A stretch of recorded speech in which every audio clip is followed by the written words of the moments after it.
नमस्ते दोस्तों। अगर आप सोने में इन्वेस्टमेंट करना चाहते हैं तो सोवरेन गोल्ड बॉन्ड एक बहुत ही अच्छा विकल्प है। इसकी जो पहली सीरीज है उसने 128% का रिटर्न दिया था और सरकार ने जो अब नई सीरीज है यानी जो सोवरेन गोल्ड बॉन्ड की इन्वेस्टमेंट करने के लिए जो नई सीरीज है वो भी लॉन्च कर दी है। 18 से 22 दिसंबर के बीच आप इसमें इन्वेस्टमेंट कर सकते हैं और ये जो सोवरेन गोल्ड बॉन्ड है ये 28 दिसंबर को जारी किए जाएंगे। सोवरेन गोल्ड बॉन्ड में निवेश करना चाहिए नहीं करना चाहिए, ये कैसा इंस्ट्रूमेंट है, इस बारे में हमारे साथ बात करने के लिए एचडीएफसी सिक्योरिटीज से अनुज गुप्ता जी हैं, केडिया कमोडिटी से अजय केडिया जी हैं, ऑगमोंट से डॉक्टर रेनिसा चैनानी जी हैं, साथ ही इब्जा के नेशनल सेक्रेटरी सुरेंद्र मेहता जी भी हमें इस पर व्यू देंगे। इसके अलावा पृथ्वी फिनमार्ट से मनोज कुमार जैन जी, साथ ही निर्मल बंग से कुणाल शाह जी और वर्ल्ड गोल्ड काउंसिल के सीईओ सोम सुंदरम पीआर जी से भी हम सोवरेन गोल्ड बॉन्ड के ऊपर जानकारी लेंगे। मेहता जी, चूंकि इब्जा के रेट के ऊपर ही सोवरेन गोल्ड बॉन्ड के रेट तय किए जाते हैं, तो आपको क्या लगता है सोवरेन गोल्ड बॉन्ड में निवेश करना चाहिए? देखिए, सोवरिन गोल्ड बॉन्ड जिन्होंने नवंबर 2015 में 2684 रुपए इन्वेस्ट किए थे, आज उन्हें 6132 रुपया मिलेगा। तो ऑलमोस्ट यदि आप इसको रिटर्न के टर्म्स में कैलकुलेट करें तो 128% रिटर्न हो गया। साथ ही साथ 8 साल में लोगों को लगभग 22% इंटरेस्ट भी मिला है। 2.75% हर साल उस समय इंटरेस्ट मिलता था, अब तो 2.5% हो गया है। तो 22% इंटरेस्ट मिला है, तो आपको 150% पूरा रिटर्न मिला है पिछले 8 सालों में। यदि मैं उसको एनुअलाइज्ड करूं तो लगभग 18.5% का हर साल का रिटर्न मिला है। और CAGR compounded annual growth rate पे कैलकुलेट करूं तो लगभग 11% के आसपास का रिटर्न लोगों को मिला है। तो मुझे लगता है कि एक ऐसी कमोडिटी जो इन्फ्लेशन के अगेंस्ट में हेज होती है, दूसरे एसेट क्लास के अगेंस्ट में हेज होती है, इससे बेहतरीन रिटर्न नहीं मिल सकता। देखिए, अगर आपको फिजिकल गोल्ड लेके ज्वेलरी में कन्वर्ट कराना है तो फिजिकल गोल्ड ही बेटर है। लेकिन यदि आपको सिर्फ इन्वेस्टमेंट, प्योर इन्वेस्टमेंट के तौर पे आप इन्वेस्ट करना चाहते हैं, उसमें ब्याज कमाना चाहते हैं, मार्क टू मार्केट उसमें प्रॉफिट कमाना चाहते हैं, तो फिर आप सोवरिन गोल्ड बॉन्ड लीजिए। अनुज गुप्ता जी, आपका क्या मानना है कि सोवरेन गोल्ड बॉन्ड कैसा इंस्ट्रूमेंट है? बिल्कुल बहुत अच्छा ऑप्शन है। अगर किसी का व्यू लंबी अवधि के लिए है और अगर वो फिजिकल गोल्ड नहीं रख सकता है तो सोवरेन गोल्ड बॉन्ड लेना चाहिए।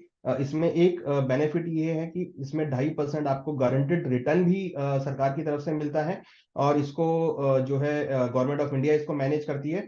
तो मुझे लगता है कि अगर किसी को गोल्ड के अंदर इन्वेस्टमेंट करना है तो ये एक अच्छा ऑप्शन है इन्वेस्टमेंट करने के लिए। 5 से 7 साल का लॉक इन पीरियड है इसमें, जिसमें इन्वेस्टमेंट किया जा सकता है। मनोज जी, क्या इसमें निवेश की सलाह आप देते हैं? बिल्कुल, हम हमारे निवेशकों को हमेशा यहाँ पे जो भारत सरकार के गोल्ड बॉन्ड्स है उसमें निवेश की सलाह देते हैं। उसके पीछे दो तीन बड़ी वजह है। एक तो जो लंबी अवधि के निवेशक हैं उनके लिए एक बहुत अच्छा ऑप्शन है। आप मिनिमम 1 ग्राम की जो क्वांटिटी है उससे आप निवेश कर सकते हैं। यहाँ पे भारत सरकार की गारंटी है रिजर्व बैंक ऑफ इंडिया के बिहाफ पे। दूसरा, आपको हर वर्ष जो है 2.5% का प्रति वर्ष ब्याज भी यहाँ पे दिया जाता है। और 8 साल के बाद जब मैच्योरिटी आपकी होती है तो उसमें जो भी मैच्योरिटी पे आपको लॉन्ग टर्म कैपिटल गेन होता है उसके ऊपर कोई टैक्स जो है वो नहीं लिया जाता है। तो ये एक बहुत ही बेहतरीन विकल्प है लंबी अवधि के निवेशकों के लिए सोने में निवेश करने का। और अभी भी जो यहाँ पे सॉवरेन गोल्ड बॉन्ड की जो नई जो स्कीम आ रही है उसमें हम निश्चित तौर पे निवेश करने की सलाह देंगे। और हमारा मानना है कि लंबी अवधि में सोने का निवेश हमेशा जो है वो लाभप्रद ही रहा है। और जिस तरह से यहाँ जियोपॉलिटिकल टेंशन है, करेंसी में बड़ी गड़बड़ है, और भी अगर हम बात करें तो जिस तरह के जो ग्लोबल इकोनॉमी के हालात है तो उनको देखते हुए यहाँ पे सेफ हेवन जो डिमांड है वो सोने की बनी रहेगी। तो लंबी अवधि के निवेशक निश्चित तौर पे इसमें निवेश कर सकते हैं और आगे भी अच्छे रिटर्न्स की संभावना यहाँ पे नजर आती है। अजय भाई, आप कैसे सोवरेन गोल्ड बॉन्ड को देखते हैं? कोविड हुआ तो हमने देखा इक्विटी टूटा बट गोल्ड बढ़ा। तो मुझे लगता है कि जब इतने बेटर रिटर्न डबल डिजिट के मिल रहे हैं तो लोगों को एज ए इन्वेस्टमेंट के पॉइंट ऑफ व्यू से भी पहले हम इक्विटी, म्यूचुअल फंड और बाकी एसेट क्लास देखते थे, अब उसमें गोल्ड को भी देखना चाहिए, और खास करके गोल्ड सोवनियर बॉन्ड, जहां पे बेटर रिटर्न है, लो कॉस्ट है और इजी असेसिबिलिटी है। कुणाल जी, क्या सोवरेन गोल्ड बॉन्ड आगे भी इसी तरह के रिटर्न दे सकता है? बहुत ही अच्छी स्कीम है।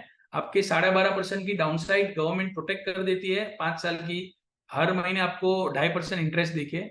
सो ऐसी स्कीम वर्ल्ड में कहाँ पे भी नहीं है। और ये विन विन सिनेरियो, गवर्नमेंट का ये स्कीम के द्वारा गोल्ड का इंपोर्ट थोड़ा कम होता है, इंडिया की फिजिकल सिनेरियो इससे इम्प्रूव होती है, और यही पैसे गवर्नमेंट दूसरे इंफ्रा ऐसे प्रोजेक्ट में लगा के उसमें भी अच्छा रिटर्न जनरेट करता है, तो इसमें किसी का नुकसान नहीं है। So I think it is a good product to invest इन।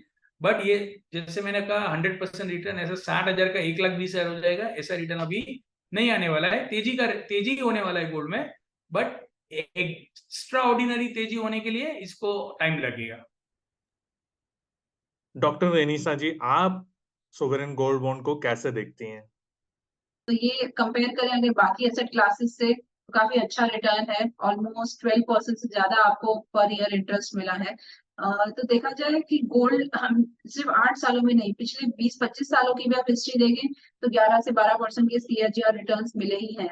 तो आगे भी एक्सपेक्टेड है, जिसे गोल्ड में इन्वेस्ट करना हो लॉन्ग टर्म सोचिए, 1-2 साल का मत सोचिए, लंबा 5 साल का 8 साल का आप सोचेंगे तो काफी अच्छे रिटर्न्स मिलेंगे। आगे चल के भी एक्सपेक्टेड है सिमिलर काइंड ऑफ रिटर्न्स मिलते रहेंगे गोल्ड में, बिकॉज जिस तरह से मैंने बताया कि फैक्टर्स जो है कंटिन्यूसली बुलिश रहते ही हैं, कोई ना कोई ऐसी चीज होती है जो प्राइसेस को सपोर्ट करती है हर साल। इस तरह से जियो पॉलिटिकल टेंशन थे, नेक्स्ट ईयर जैसे जियो पॉलिटिकल टेंशन तो है ही है, फेड का मॉनिटरी स्टांस है, डीडॉलराइजेशन है, कई फैक्टर्स है जो प्राइसेस को सपोर्ट करेंगे लोअर लेवल्स पे, एंड अगेन हम देखेंगे रिकॉर्ड हाई प्राइसेस देखी जाएगी। तो लॉन्ग टर्म इन्वेस्टर्स हमेशा फायदे में ही रहते हैं। एटलीस्ट 15 to 20% अपना पोर्टफोलियो जो है वो गोल्ड में रखिए, तो आपका जो रिस्क एडजस्टेड रिटर्न है पूरे पोर्टफोलियो का बढ़ जाता है, आपको बेटर रिटर्न्स मिलते हैं। सोम सुंदरम जी, आपको क्या लगता है, क्या ये इंस्ट्रूमेंट कैसा है? Is it really making people who are buying physical gold to buy sovereign gold bond, or is it attracting new people into the gold market? I think that's an economic study to be done, but my intuitive feeling is that it is attracting more people who would otherwise not buy gold to buy bond, sovereign gold bond. It is not converting physical gold buyers into sovereign gold bond buyers. Okay, so but this has to be studied carefully.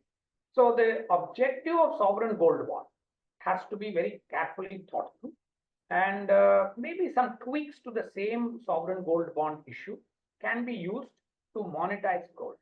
I think we need to do this. If we can give 12.8% or whatever, 13% CAGR to stop people from buying gold, okay? Now, for recycling gold, we should give some good incentive. 5-10% को दे दो, see whether recycling increases, है ना? So it is because we have got 30,000 tons of gold. Okay, we want to stop some people from buying gold. We are willing to give them 13%. I would rather give 10% for people to see, can you bring your gold back into the system? So we need to think through differently. Same cost, if it is given to recycling, will it be better? Kind of. दोस्तों, industry के सभी बड़े दिग्गजों की राय हमने sovereign gold bond के ऊपर ली है, और इनका मानना है कि अगर आप इन्वेस्टमेंट करना चाहते हैं गोल्ड में, तो उसमें एक विकल्प सोवरेन गोल्ड बॉन्ड भी है।